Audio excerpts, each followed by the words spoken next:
The actor Heath Ledger was found dead today in an apartment here in New York. The cinema erupted in applause. On the screen, the Joker laughed with a chaos that rattled the walls. His painted smile seared into memory. Yet beyond the light of the projector, in a quiet New York apartment, another kind of silence was waiting for Heath Ledger. A bedside lamp glowed dimly against bare walls. Scattered pages of a script lay abandoned, their ink smudged as though interrupted mid-thought. That contrast, the roar of the crowd against the hush of an empty room, became the haunting motif of his story. For Australians, Heath was more than a star. He was the boy from Perth who carried local pride into the heart of Hollywood. When ABC broke the news, it wasn't just about a famous actor. It was about a son of Australia, gone at only 28. Why does the world celebrate brilliance, only to watch it vanish so suddenly? Could the very role that made Heath immortal, the Joker, also be the shadow that closed in on him? This is not just the tale of a tragic end. It is the journey from ovations to silence, from a painted grin to an unanswered question. And it leaves us asking, what is the true cost of genius? Heath Ledger was more than a Hollywood star. He was our Heath, the boy from Perth who grew into a man the whole world couldn't look away from. He carried the charm of the suburbs, the salt air of the West Australian coast, into roles that reshaped cinema itself. He was a natural storyteller, a performer who learned early how to fill a screen with life. He was also a contradiction, a man who thrived under bright lights, yet sought quiet corners away from them. To fans, he seemed untouchable, the kind of figure whose rise felt unstoppable. But behind every ovation lingered a question. How much weight can one soul carry when the world demands everything? On the surface, he embodied triumph, a leading man who turned every part into revelation. From the young knight in armor to the outlaw challenging tradition, and finally, to the Joker, a role so dark, so unforgettable, it blurred the line between acting and haunting. But was his success a blessing or a burden? Did the painted smile that mesmerized millions also carve scars beneath the surface? Could the brilliance that brought him acclaim also bring him closer to collapse? Imagine watching him stride across the stage, every gesture fueled by confidence, unaware that history was already scripting its final act. Imagine the headlines, the whispers, the fragments of truth and rumor that followed. This is the paradox of Heath Ledger, a life defined by applause, shadowed by silence, and remembered in both light and darkness. Before he was the Joker, before the cameras and the chaos, Heath Andrew Ledger was simply a boy from Perth. Born in 1979, he grew up in a sunlit suburb where the Indian Ocean breeze carried into schoolyards and backyards. He was the son of Sally, a teacher of French, and Kim, a race car driver turned mining engineer. Ordinary roots. An ordinary boy, or so it seemed. Even as a child, Heath was restless. He loved chess, often carrying a board around, challenging anyone willing to play. He was drawn to performance too, staging little shows for friends in the living room. His first acting gig wasn't in front of a Hollywood camera, but in a school play at Guildford Grammar, where he donned costumes stitched together by his mum. Heath was never quite still. At just 10 years old, he would ride his bike down Perth streets, dreaming of worlds beyond the horizon. His mates remembered him as fearless, leaping from fences, diving into waves at Cottesloe Beach, always chasing the next thrill. That hunger for movement, for expression, for something larger, became his compass. But childhood was not without shadows. His parents divorced when he was young, splitting his world between two homes. Friends recalled how he carried a quiet weight even then, masking it with jokes and energy. Perhaps it was in those years that Heath learned his most enduring role: how to wear a facade, how to keep parts of himself hidden, even as he dazzled others.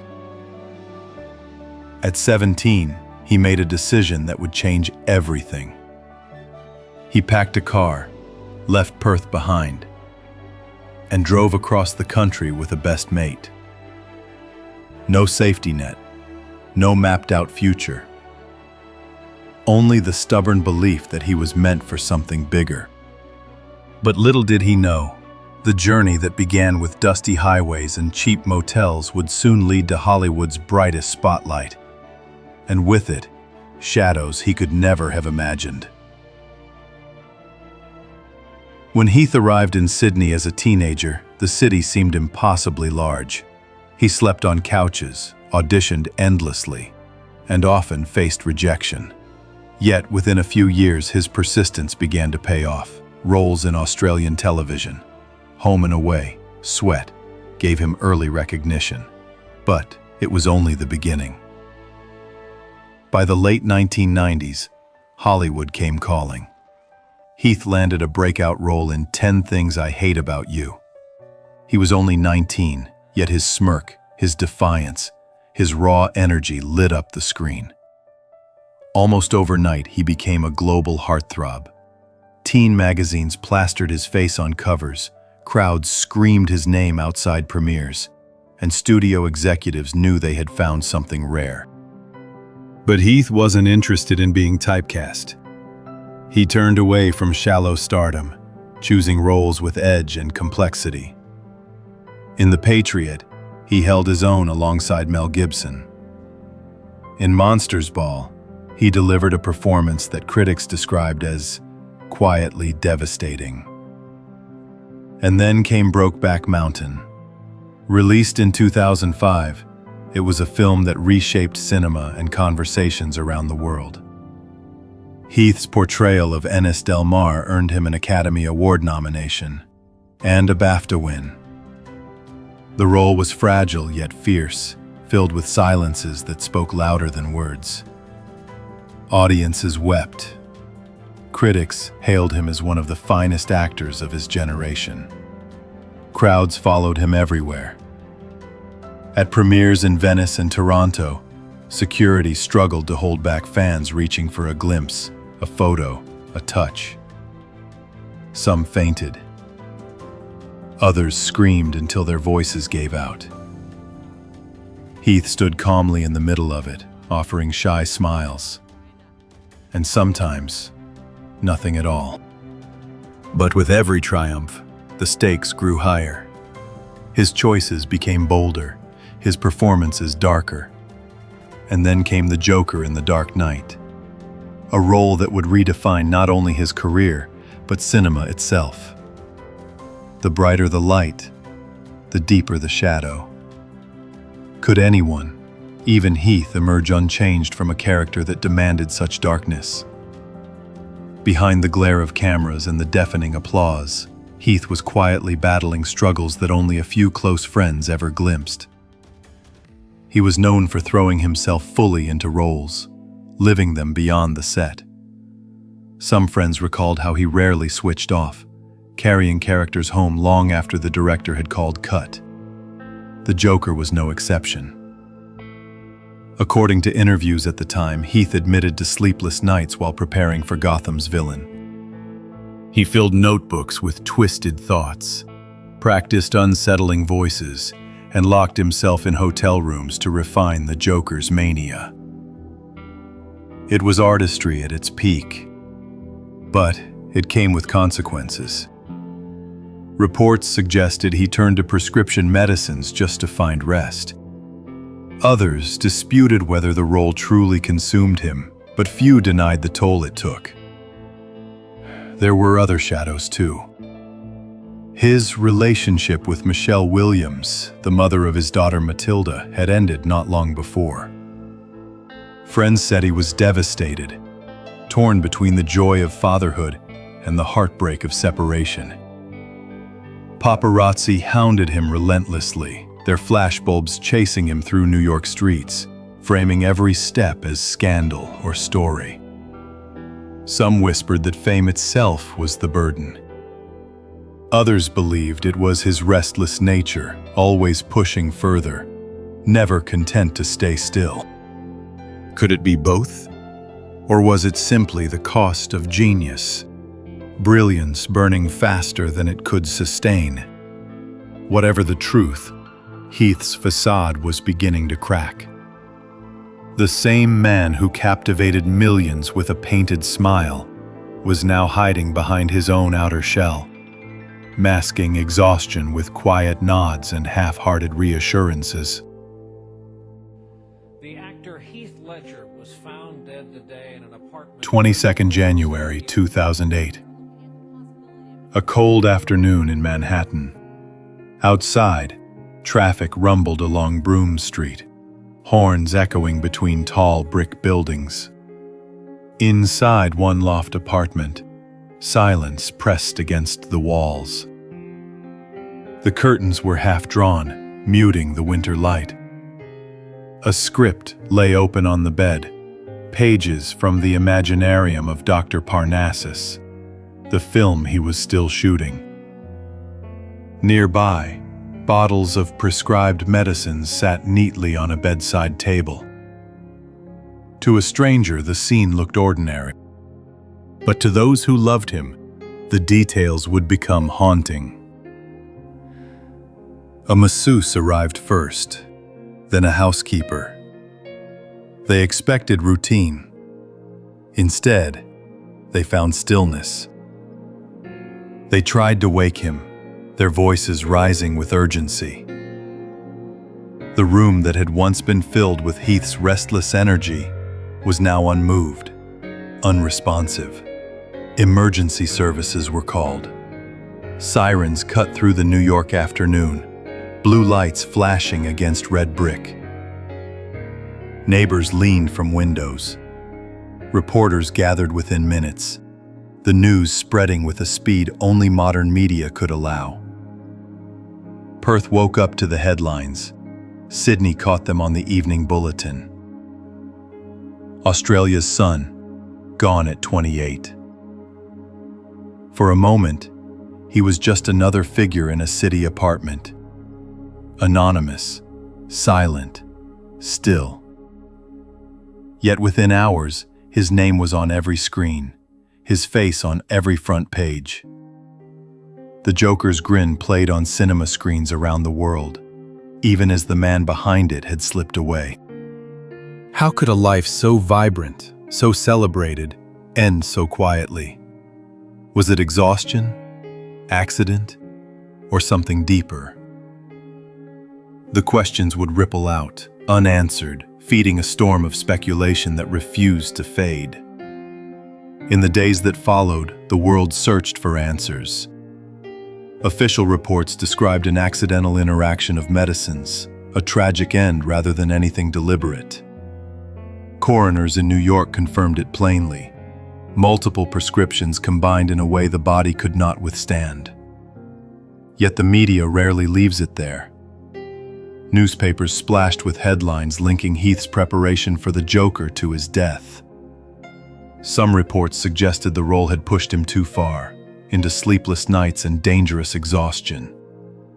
Others disputed that claim, pointing out that he had wrapped filming months earlier and was already at work on a new project.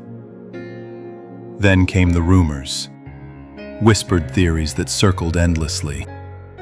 Some said heartbreak had weighed too heavily after his separation from Michelle Williams. Others hinted at pressures from fame, or from an industry that demanded more than anyone could give. And there were darker voices still, spinning conspiracies without evidence, each one adding to the noise. It left the world divided. Was Heath a victim of his own artistry, or simply of an unfortunate accident? Could the Joker's shadow really follow him beyond the set? Or was it just a myth created by those who wanted a story too haunting to resist? two narratives stood side by side. One of a gifted actor taken by tragic misfortune, the other of a genius consumed by the very role that made him immortal. And in that clash of stories lies the enduring mystery. Not just how Heath Ledger died, but why his passing still feels like an unanswered question. In the weeks that followed, the world mourned.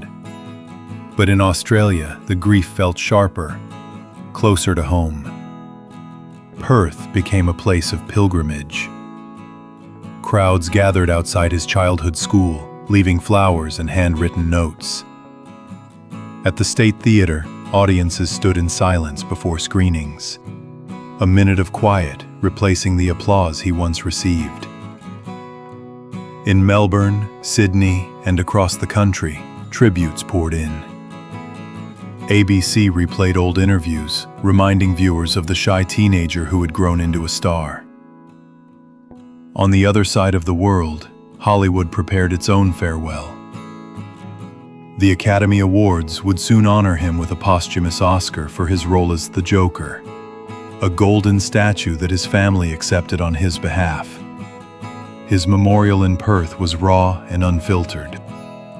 Friends, fellow actors, and family stood together, sharing memories of the boy who once played chess in the schoolyard, who surfed at Cottesloe Beach, who dared to leave everything behind for a dream.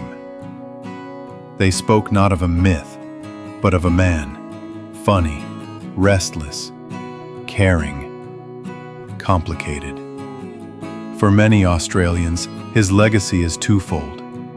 He showed that a kid from Western Australia could stand shoulder to shoulder with the greatest in cinema. And he left behind work so powerful that it continues to shape film, inspiring new generations of actors.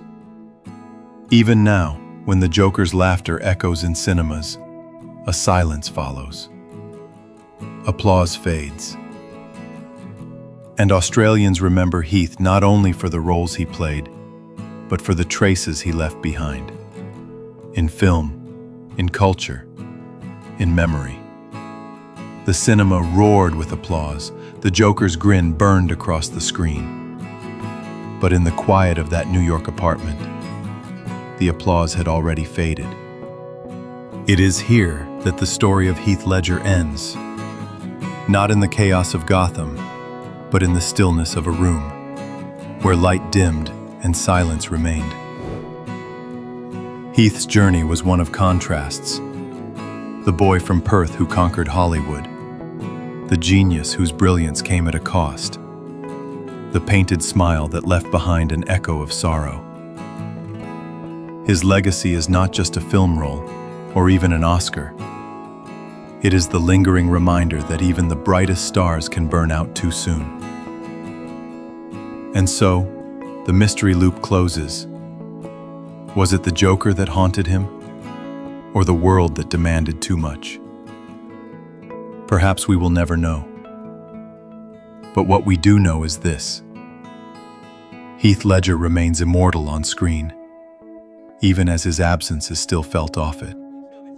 Where were you when you first saw his Joker? What memory of Heath stays with you? Share your thoughts in the comments, because remembering keeps him alive, not just in film reels, but in the hearts of those who refuse to forget. In the end, the applause may have faded, but the silence that followed still carries his name.